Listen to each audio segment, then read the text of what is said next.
بسم اللہ الرحمن الرحیم نحمده ونصلی علی رسوله الکریم اما بعد۔ حضرت مولانا اسعد اللہ صاحب نور اللہ مرقدہ کے کچھ حالات ہم سب کے لیے سبق کے ہیں، سلسلہ چل رہا ہے اس کا۔ آپ صلی اللہ علیہ وسلم کا جب نام نامی آتا یا نام لینے کے سلسلے میں آپ کا معمول کیا تھا، فرمایا کہ جب سرکار دو عالم صلی اللہ علیہ وسلم کا اسم گرامی زبان پر آئے یا سماعت سے ٹکرائے، یعنی کوئی دوسرا لے رہا اور ہم سن رہے ہیں، تو دل نہ صرف عظمت رسول سے پر ہو بلکہ اسم گرامی کی لذت و حلاوت بھی محسوس کرے۔ یعنی آپ کا نام جب لے تو دل میں عظمت بھی ہو، اور عظمت ہونے کے ساتھ ساتھ لذت اور حلاوت بھی محسوس ہو۔ جیسے کوئی لذیذ چیز آدمی کھاتا ہے تو کھانے کے بعد لذت محسوس ہوتی ہے، اور کبھی یہ بھی ہوتا ہے کہ اگلا آدمی بھی محسوس کر لیتا کہ لذت اس کو آ رہی۔ تو آپ کا نام جب لے تو اتنی ہی لذت کے ساتھ میں کہ جو ہے اس لذت اور حلاوت محسوس کرے، اور نہایتی ادب اور احترام کے ساتھ مزے لے لے کر درود شریف پڑھے۔ کیا معمول تھا اس قسم کا؟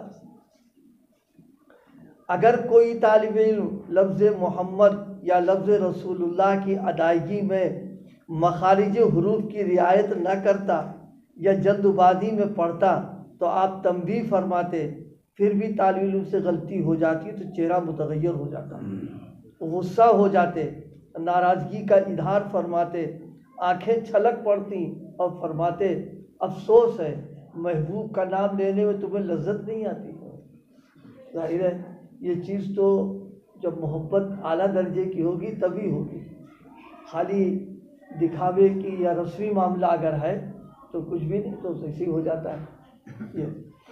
جب آپ خود عبارت پڑھتے تو ایسا محسوس ہوتا جیسے کوئی نہایت ہی رسیلی خوش ذائقہ شیریں چیز منہ میں رکھی ہوئی ہو، حرف حرف سے لذت و حلاوت ذائقہ محسوس ہوتا تھا۔ کبھی کبھی تو آپ دیدہ ہو جاتے اور بڑے وجد میں اشعار پڑھتے ہیں۔ ہوتی ہے جن کو محبت رسول کی، ہوتی ہے جن کو محبت رسول کی، کرتے ہیں قول و فعل سے عظمت رسول کی۔ سنت سے اتنا عشق تھا، ہر بات اور ہر باب میں انہیں سنت نبوی پر عمل کی عادت تھی۔ چنانچہ ایک مرتبہ آپ بیت الخلاء سے نکلے اور پھر فوراً واپس تشریف لے گئے، پھر اسی وقت باہر نکلے، یعنی آئے پھر گئے اور پھر نکل کر کے آئے۔ آپ کے خادم خاص حضرت مولانا عبد القیوم صاحب، ہم لوگ ملاقات بھی ان سے ماشاءاللہ، تو مرحوم ہو گئے بیچارے، تو اس وقت خادم تھے۔ عرض کیا حضرت اگر کوئی چیز گر گئی تھی تو ہمیں حکم فرما دیتے، آپ نے کیوں زحمت اٹھائی؟ یہ سنت سے عشق اور عمل کی بات عجیب فرمائی۔ کہا بات اصل یہ ہے کہ بیت الخلاء سے نکلنے کی مسنون دعا پڑھنا بھول گیا تھا۔ اتنا بڑا آدمی بھول گئے ذہن سے، اس لیے میں نے اپنے نفس کو سزا دی کہ دوبارہ جا کر وہاں سے نکلا اور مسنون دعا پڑھی ہے۔ یہ ہے سنت پر عمل کرنے والی بات۔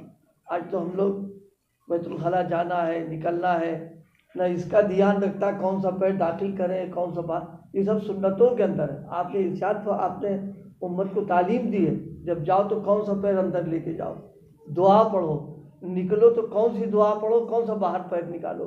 یہ سب تعلیمات آپ صلی اللہ علیہ وسلم نے اپنے عمل سے امت کو دی ہے، اور جو لوگ اس پر اللہ تک کی توفیق سے جو لوگ عمل کرتے ہیں، ظاہر ہے اگرچہ اس میں فلس میں جانا اور آنا کیونکہ اپنی طبعی ضرورت کے لیے ہے، لیکن آپ کی تعلیمات پر اگر عمل کر کے جائے گا تو یہ بھی ثواب کا باعث بن جائے گا انسان کے لیے۔ یعنی آپ صلی اللہ علیہ وسلم نے ایسی تعلیمات ہم کو دے دی ہے کہ ہمارا کام بھی پورا ہو جائے اور اس ہاتھ میں ثواب مل جائے، یعنی دونوں ہاتھ میں لڈو ہمارے، ضرورت بھی پوری ہو گئی، ثواب بھی مل گیا۔ اور یہ گویا کمال عشق کی بات ہے کہ اتنی اس سنت پر بھی عمل نہیں ہوا تو نفس کو سزا دینے کے لیے کہ چھوٹ کیوں گئی ہو، پھر اندر گئے، پھر باہر نکل کر کے آ گئے۔ یہ بات اصل یہ، ہاں فرمایا ایک اور واقعہ حضرت کا کہ مظاہرالعلوم سہارنپور میں ایک استاد تھے، بڑے استادوں میں تھے وہ، تو جب تنخواہ ملی تو کچھ کم تھی، ان مہینے میں تنخواہ جتنی ملنا چاہیے تھی کچھ کم تھی، تو پوچھی وجہ کی کیا بات ہوئی، تو بتایا گیا فلاں تاریخ کو آپ کی غیر حاضری ہے، تو اس کی تنخواہ کٹ گئی۔ قاری صاحب نے فرمایا کہ میں نے تو پورے ماہ پابندی سے حاضری دی ہے، غیر حاضری تو غلط لگائی گئی۔ حضرت مولانا کا زمانہ تھا، بہت روب تھا اس زمانے میں مولانا کا، حضرت مولانا اسد اللہ صاحب رحمۃ اللہ علیہ کو اس وقت طوطی بولتا تھا، روب و دبدبہ قابل دید تھا۔ آپ نے بات سن کر خاموش کی، خاموش رہے اور تحقیق کا وعدہ کیا کہ معلومات کریں گے ہم۔ بات ختم ہو گئی۔ اسی دن اندھیری رات میں قاری صاحب کے مکان کی کنڈی بجی، یہ بڑے عجیب، کسی نے دستک دی، قاری صاحب کو تعجب کی اتنی رات میں کون آ گیا، دروازہ کھولا تو سامنے حضرت مولانا اسد اللہ صاحب کھڑے تھے، رات کا وقت کھڑے تھے۔ قاری صاحب نے عالم حیرانی میں پوچھا حضرت اتنی رات کو اس پیرانہ سالی میں اور ذوف کے باوجود کسی خادم کے بغیر غریب خانے میں تشریف لایا، مجھے بلوا لیا ہوتا۔ فرمائے نیند نہیں آ رہی تھی، یعنی وہ وعدہ کیا تھا کہ معاملہ تحقیق کریں گے تمہاری، ہم تحقیق کر چکے تھے، نیند نہیں آ رہی تھی، دفتر کے کسی منشی کی غلطی پر مجھے ندامت ہے، یعنی اس کی غلطی ہوئی، شرمندگی مجھ کو ہو رہی کیونکہ میری نظامت اور میرے ماتحتی میں یہ غلطی ہو گئی ہے، غلطی پر مجھے ندامت ہے، معاف کر دیں، اور تھوڑا سا ہدیہ، وہ تنخواہ کا نہیں، یوں جو تکلیف پہنچی اس کی تلافی ہو جائے، تھوڑا سا ہدیہ قبول فرما لیں۔ قاری صاحب حیران و پشیمان تھے، اور حضرت مولانا اسد اللہ صاحب فرحاں و شاداں تھے کہ ان کی جو تکلیف ہوئی ہے دل جوئی ہو گئی اس میں، کیسے لوگ تھے واقعی۔ لیکن بھائی بہت پاپڑ بیلنے کے بعد اللہ پاک کی مقام دیتا، بڑے مجاہدے بھی کیے انہوں نے، بہت ریاضتیں کی ہیں۔ ان کے پوتے بیان کرتے تھے کہ دادا جان ایک وقت فرمایا تھا، ایک وقت تھا جب مہینے میں صرف 13 دن کھانا ملتا تھا، 30 دن ہوتے ہیں، 13 دن ملتا تھا، اتنا 17 دن جو ہے اب کیسے گزارا ہوتا تھا۔ اب یہ تنگ دستی اور یہی مجاہدہ ان کا چل رہا تھا اس میں۔ ہم لوگ تو بزرگوں کا آخر دیکھ لیتے ہیں کہ صاحب بہت ٹھاٹ باٹ اور یہ وہ دنیا، لیکن ابتدا میں کیسے وقت گزار دیا انہوں نے۔ اب مہینے میں 13 دن کھانا ملتا ہو اور پھر جوانی ہو، کیسے گزارا کر لیتے تھے اس وقت میں۔ فرمایا 13 دن کھانا ملتا تھا، باقی دنوں میں بھوکے رہتے تھے، مثلا شام میں کھا لیا تو کل کا دن ندارت، اگر اگلے دن دوپہر یا شام کو کھا لیا تو اس کے بعد ندارت، اسی طرح گزر ہوتا رہا۔ پھر اللہ پاک نے راستہ کھولا۔ اب قرض ہو گیا تو طریقہ دیکھیے کتنا عجیب اپنایا انہوں نے، یہ بڑی سبق کی چیز تھی۔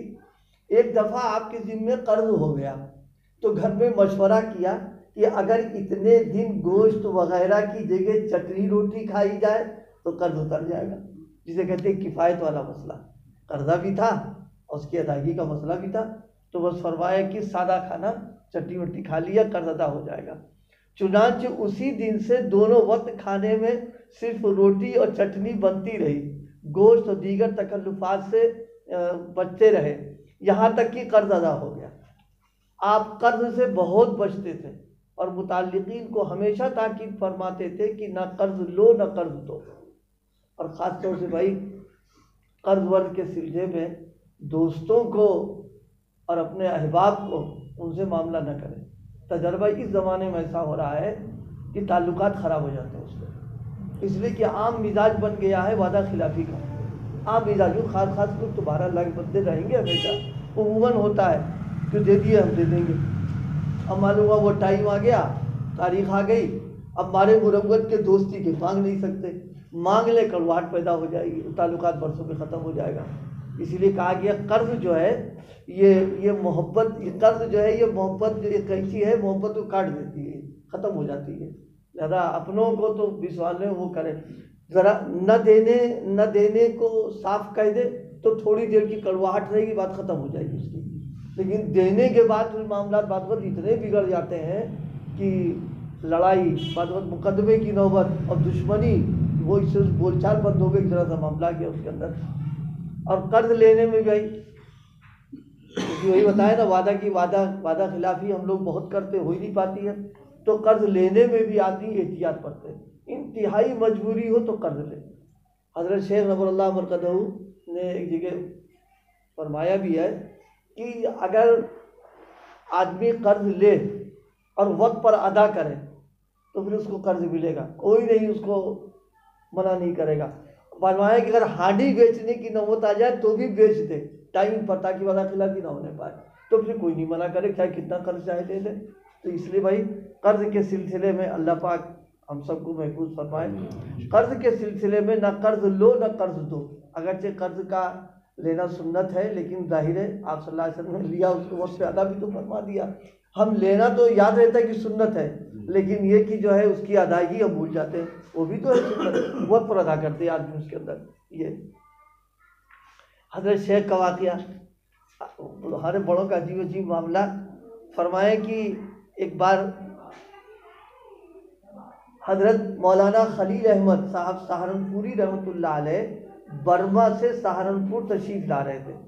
حضرت سہارنپوری حضرت شیخ کے استاد بھی تھے، پیر بھی تھے، سرپرست بھی تھے، اولاد جیسا رکھا ان کو تھا، تشریف لا رہے تھے۔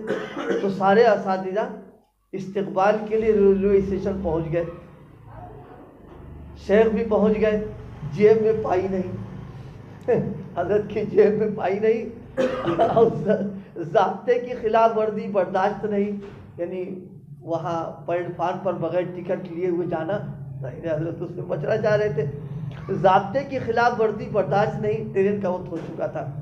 چنانچہ جن سے ادھار پیسے مل سکتے تھے، یعنی ساتھی وہ سب اندر جا چکے تھے، ایک موہوم سی امید کی ٹکٹ ماسٹر سکھ تھا، اس سے جا کے کہا کہ میری جیب میں ایک پائی نہیں ہے، اگر ادھار پلیٹ فارم دے سکتے ہو تو دے دو۔ یہ بھی ایک عجیب سننے والی بات ہے، یہ ادھار وہ بھی اسٹیشن ماسٹر مولوی آدمی ان کو دے رہا ہے وہ۔ خیر اس نے کھڑا کیا، اس نے ساتھی بابو نے پلیٹ فارم ٹکٹ دے دیا۔ اندر پہنچے تو بڑے استاد تھے حضرت مولانا منظور احمد خان صاحب نظر آئے۔